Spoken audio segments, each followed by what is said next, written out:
Hello everyone, today we'll start with the second topic of ray optics and optical instruments. Let's rightly dive into the second topic. Yes, the second topic is the reflection by spherical mirrors. Let's see what's inside it. The reflection by spherical mirrors, you'll see these topics underneath subtopics, that is laws of reflection that you have already learned in grade 10th.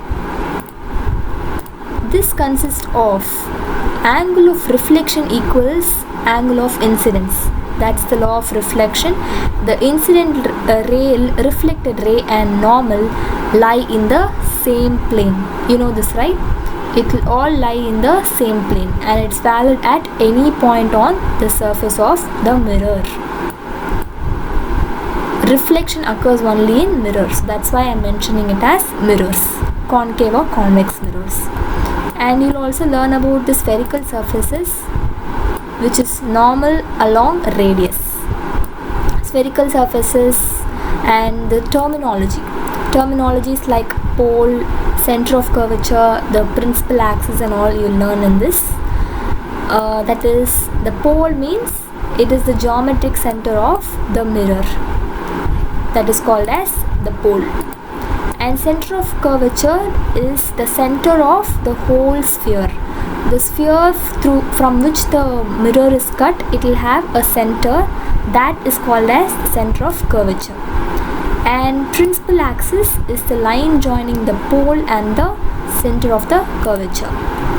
Yes, so this will be the terminologies. And the sign convention is a very important topic here. That is, this is Cartesian sign convention for both mirror and lenses. So it is the distance measured from pole or optical center. Pole, in the case of mirrors you will say pole. In the case of optical center, in the case of lenses you will say optical center, right? Next, incident light is direction positive. You take the direction of incident light to be positive always, right? Opposite direction is taken as negative. Opposite to the direction of incident light, that is taken to be as negative. So positive means it should be in the direction of incident light. If it is opposite to the direction of incident light, it is taken to be as negative. If it is in the direction of incident light, it is taken to be as positive. And heights which are upwards are taken to be positive generally, and heights which are downwards are taken to be as negative. Okay, so if there is a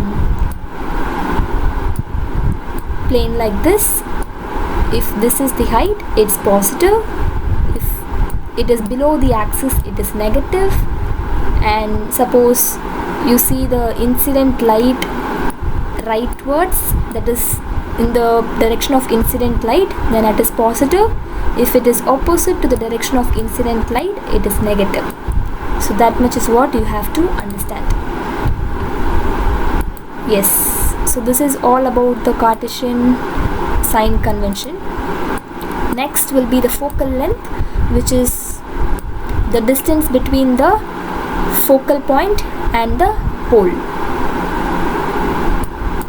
Focal f is equal to r by 2.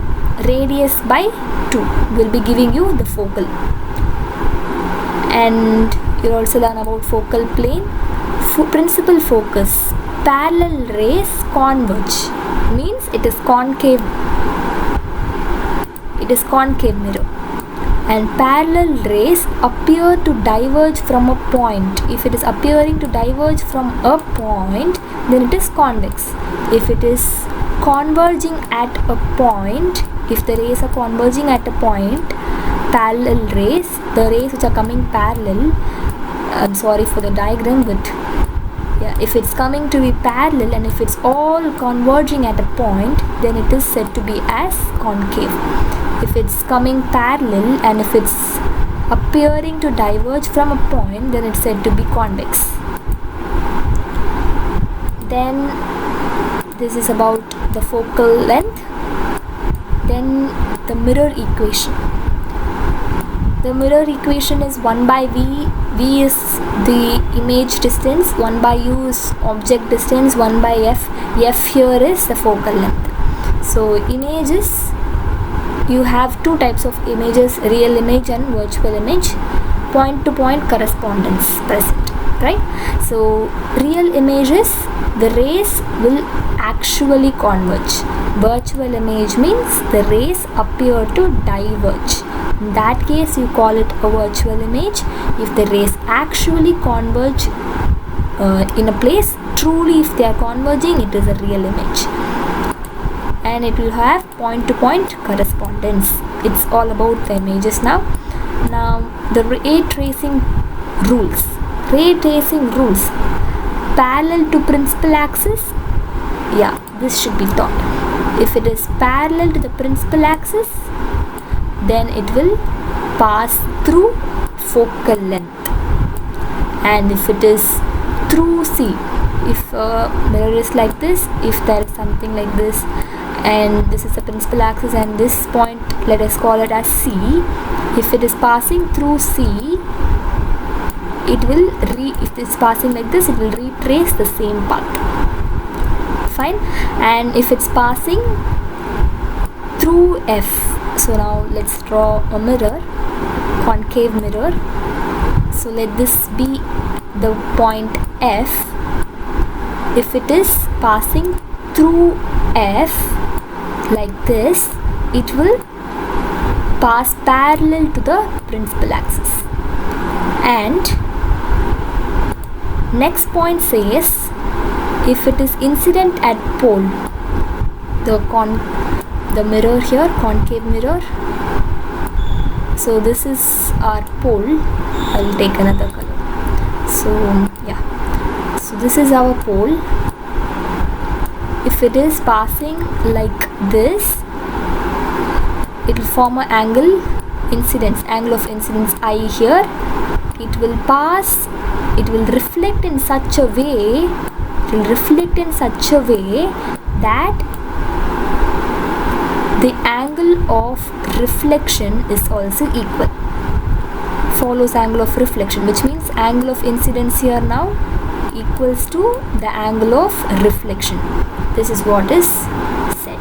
So these are the ray tracing tools that you have to understand. So next, 1 by v plus 1 by u equal to 1 by f. This is the equation, mirror equation.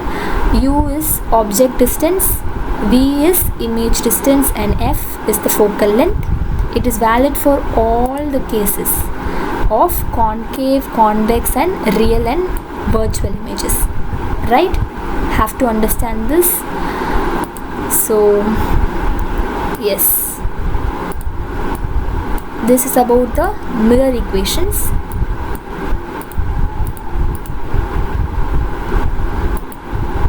Now about linear magnification, if you see, it is having the magnification here, the ratio of height of the image, that is h dash, is equal to the height of the object, which is h. So m is equal to h dash by h. This is the ratio of magnification. This if you ask about magnification has,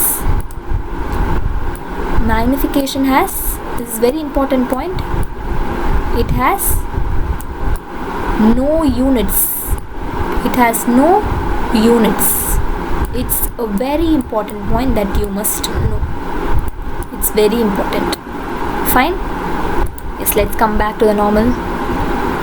So yeah, so m is equal to h dash by h. You can write it this way also.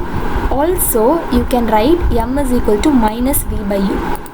M is equal to minus v by u if they ask in terms of the image distance and object distance. Minus v by u only for mirrors, not for lenses. A very big note. What is there? So this equation m is equal to minus v by u is only for mirrors. right? It's only for the mirrors. Understand it, right?